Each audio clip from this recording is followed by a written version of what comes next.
Hello. Ayun, may voice pala. Praise God. Puri ng Diyos, nandito na nilibago ko sa harap ninyo. Ang tagal ko hindi nakapag-share niya. Buksan po natin ang Bible sa Revelation chapter 6, verse 7. To open.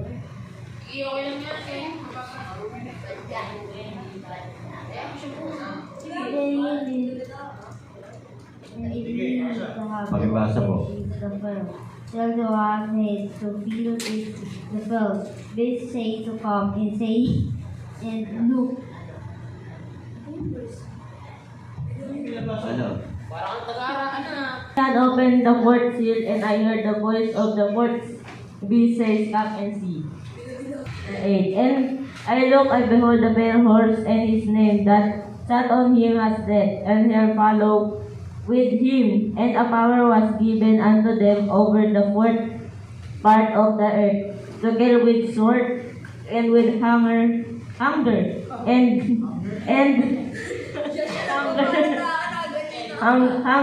with death, that with the beast of Bakit napili ko yung fourth seal? Kasi ang fourth seal po, nandiyan, ito yung panahon natin, nakapanahon natin.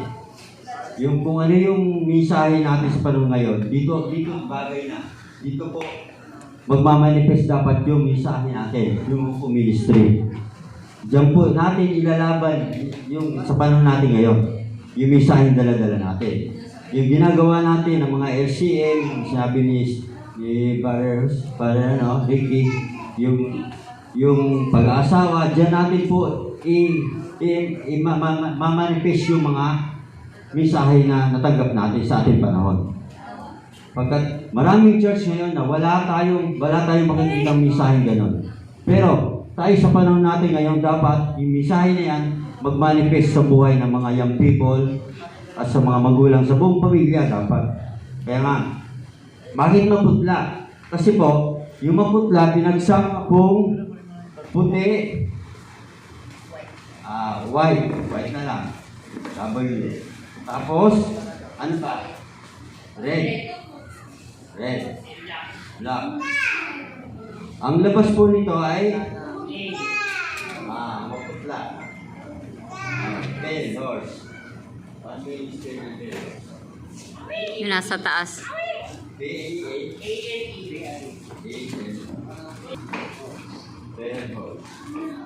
Yung pale horse po, siya po yung, kasi yung white horse sa una, babalik po tayo sa unang selyo, white horse, deception. Tapos yung pangalawa po, red horse, ay, persecution, di ba? Yung pumapatay ng mga Kristiyano. Sa white horse ay dinidisip ng mga Kristiyano. Yung red horse, persecution. Ano pa? Yung black horse ay Pamin. Pamin, tribulation. Pamin. Oo. May tribulation din doon kasi nandun na yung mga bawal na yung Bible, bawal na lahat. At makita natin sa panahon nila ay dumadanas sila na yun ng church ages. Ngayon, sa panahon natin ng Laodicean time, ito po yung panahon ng fourth seal sa panahon natin ngayon. Kaya nga, kailangan natin magpakatibay sa ating faith, sa ating ginagawa. Yung mga magulang natin, bakit may training? Bakit merong pinagagawa sa atin? Dahil para sa atin yon. Kahit saan tayo pumunta, dala-dala natin to, magiging matibay tayo. Hindi tayo, kumbaga sa ito yung pinakadom, natin. Yung sa Israel, di ba, meron silang, yung dome, hindi tatamaan ng bomba yung bansa nila.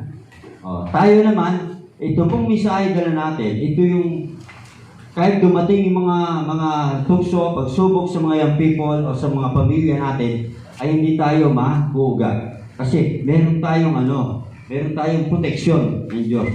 Yung misahe dala natin, na ating itong pinapangalandakan sa mundong to, na maraming umaayaw, may kunti lang ang tumatanggap. Kasi mahirap po talaga gampanan. Maski nga sa panahon natin ngayon, dito sa Manalite, mahirap man, pero tayo gumagapag pa rin tayo. Patungo tayo sa finish line. Ito po yung panahon na napakatindi na yung pinagsama ng persecution at deceiving, persecution, at famine. Pinagsama-sama po yan, nandiyan na po sa pillars. Dito po sa pillars, nandiyan. Nandiyan po yung, bakit po maputla? Kasi pinagsama po yung tatlong kulay. Ngayon, ibig sabihin, kung hindi siya nagtagumpay sa unang first seal, second seal, third seal, hindi siya nagtagumpay. Pero dito po, ibubuhos niya yung lakas ng evil sa panahon nito. Kaya nga, sabi nga, maganda kayo kasi nandito na yung mga Basahin po natin yung ano ba yung mangyayari sa panahon natin ngayon. Basahin niyo sa Mateo 24:7. Bilihan mo, 7.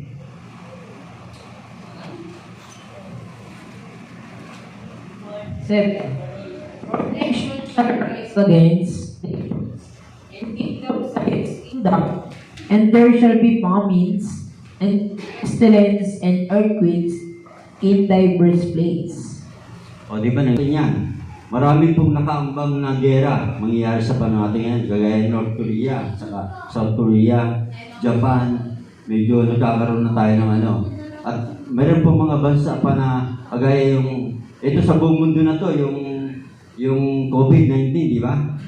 Nangyayari pa hanggang ngayon sa China, matindi ngayon, ang COVID. Kaya nga yung mga tao nagpo-protesta roon eh. Kaya nga, maswerte tayo dahil yung bansa natin ay napakatahimik.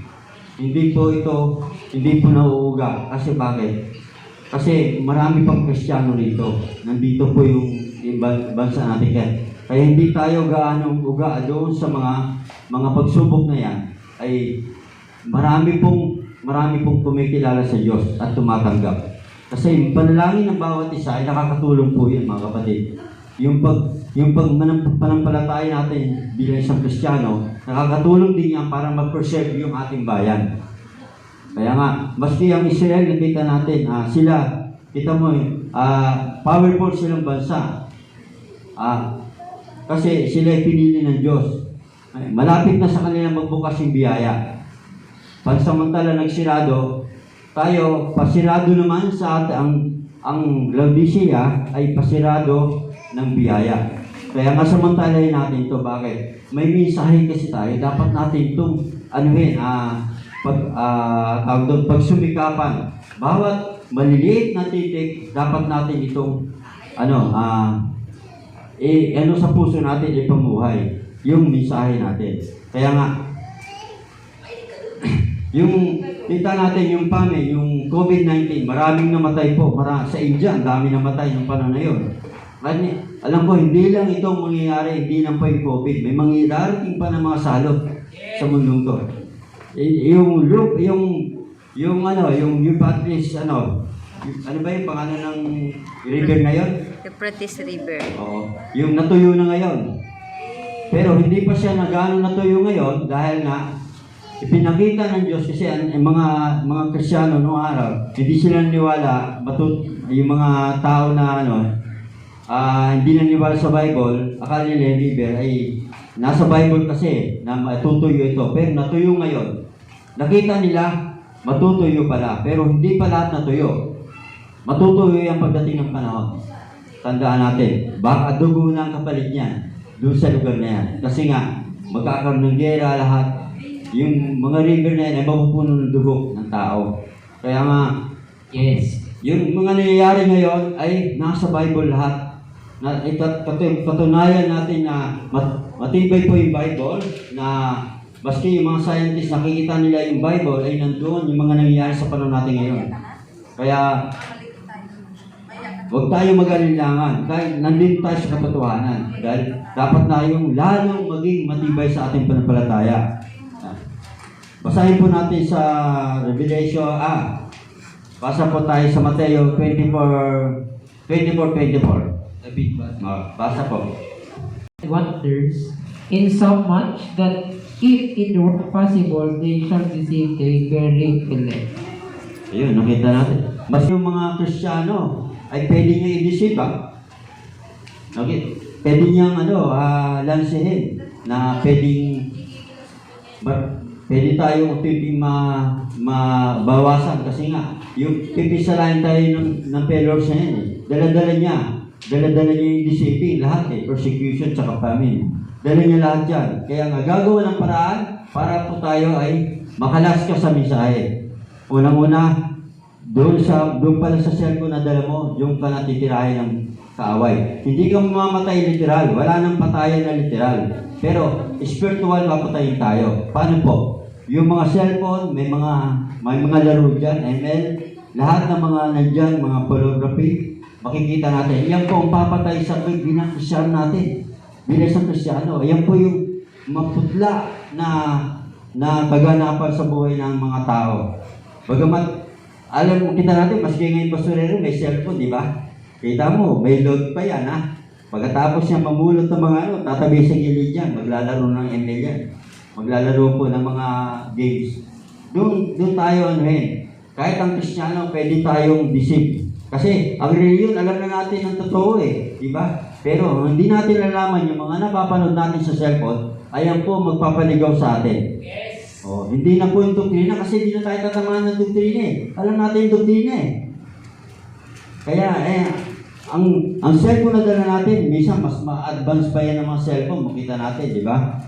Ayun po yung magpapaano sa atin para tayo manghina sa pananampalataya. Maski pwede natin, hindi natin magagampanan na. Kasi nga, nandun na tayo lalo na YouTube. Marami dyan mga papanood, lahat po. Ililibangin tayo, hindi natin namamalayan, hindi na tayo nakakapagbasa ng Bible.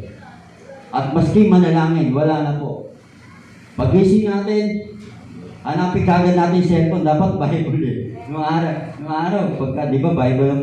Pero ngayon, ang Kristiyano ngayon, paggising, sa cellphone na. Di ba? Kita mo, yung ginagawa ng demonyo, ay unti-unti niyang inaano yung tao. Papatayin niya. Ang buhay mo bilang isang Kristiyano, pag gagawin niyang fail, yung dahan-dahan sa magitan ng cellphone.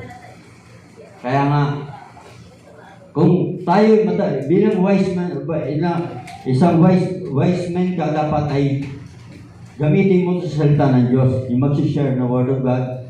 Maski po mag-share ka lang ng salita ng Diyos, i-share mo yung mga mensahe ni Bar Francis, ni Bar Lito, lahat po ng mga magagawa natin, i-share natin. Kasi nga, malawak po yung gagalawan natin bilang isang Kristiyano. Yung pag-share ng Word of God. Kasi kahit na sa malayo kang bansa, nasa layong bansa ay makakarating yung mensahe natin. Kaya yung ginagawa ko ng mga people, nag-share sa mga reporter, maganda po yun mga kapatid. Nalulungkot nga ako doon sa baba doon sa bundok ay walang internet. Kaya yung mga people hindi po makakapag-share. Pero nakagawa pa rin sila ng paraan. Nakakapag-email pa rin. Pupunta sa takot ng bundok Pero yung iba, yung mga Kristiyano talaga, hindi makagawa ng paraan. Kaya yung iba, mag-ano na lang sila, maglalaro na lang, na hindi na po sila na yung training, hindi nila ma-adapt kasi hindi nila magagampanan. Kaya nabubornly ang mga young people. Kaya maswerte tayo mga kapatid kasi malakas ang signal natin dito, yung load malapit lang sa atin. Sa kanila mahirap ang load, mahal ang load Kaya nga, yung mangyayari po sa panahon natin ngayon, gagawa talaga ang evil para tayo madisig sa ganung bagay. Kaya nga, ang pinakamahalaga sa atin ngayon, yung paano natin labanan ang kaaway. Sabi nga, yung kaaway ay kontrolado niya ang sanlibutan. Kung noong araw, isa lang ang tinukontrol ng mga ng Horse Rider na yan ay politiko, spiritual. Pero ngayon, itong Horse Rider, dala po niya, kontrolado niya lahat yung sino po nakakalam ng control ng Perors? Ang control ng Perors ay political, economical, at Militar. Religion, di ba? O militar. yung religion, nakita natin, kontrolado ng pillars yun. Economic. Ngayon, kontrolado niya yung economic. Kung papasok na tayo sa sa tatakan Papasok na tayo sa tribulation Kaya nga, unti-unti na po tayong ipipihitin ng mundo na ipipihitin para makontrol niya ang politiko at lahat. Kaya nga unti-unti po magkakaroon po ito ng yung pagkain, hindi ka na makakabili pag wala kang tatak, wala kang Kasi sa panahon na yun ay na lang po, yung kamay mo igaganyan para mag-withdraw ka, igaganyan mo sa mga hindi. Scanner. Oo, scanner na lang. At hindi lang po, yung may literal din na kamay, magsusuporta ka sa 666, di ba? Grabe yung control ng 666. Ngayon, dahan-dahan po siyang pumipihit. Pero malapit na po tayo. Kung sa panahon ni Barbanam ay malapit na sila, mas malapit tayo ngayon. Namatay siya 1965. Ilan na taon na tumakbo? Mahaba-haba na yung panahon na tinakbo para tayo pumasok doon sa papunta sa tayo sa tribulation. Malapit na tayo. Malapit na sa finish line. Kaya nga, masaklap po mga kapatid. Kaya nga, yung control ng 666 ay unti-unti na mararamdaman natin. Sana nga, yung kami mga matatanda ay abutin pa ng rapture. Kung ilang taon ay sana ay makarating kami sa ganung bagay. At masarap siguro kung ka. Dahil buhay ka na rapture ka. Kaysa yung namatay ka na medyo. Yung mga propeta nga takot sa kamatayan, di ba? Sila takot sila mamatay Pero sabi nga nila, sana hindi ko makita kung kamatayan ko. Pero dapat tayo, mas maganda ma-rapture tayo. Abutan pa natin rapturing. Dapat yung rapturing faith natin ay patuloy natin itong gawin. Kaya nga yung mga bata, maswerte sa generation ngayon. Train. Kung sila magpapatuloy, maswerte sila. Oo. May Kasi training. Ang mahirap ngayon, yung double time kasi ang evil Tayo matatanda, alam na natin, hindi na tayo tatabla siguro ng mga yung pag-deceiving kasi alam na natin yung mga may mga dating na bagong mensahe, diba? Yung iba mga pag may narinig ibang mensahe, puntahan na naman doon. Maraming kagaya ni kaya gagawa para ng evil para maligaw ang tao sa panahon natin ngayon. Kaya nga, nagpadala ang Diyos ng yung agila. Ano ba yung agila? Revelation 4:7. Basahin po natin. Basa. And the first beast was like a lion, and the second beast like a calf, and the third beast had a face of a man, and the fourth beast was like a lion. Nakita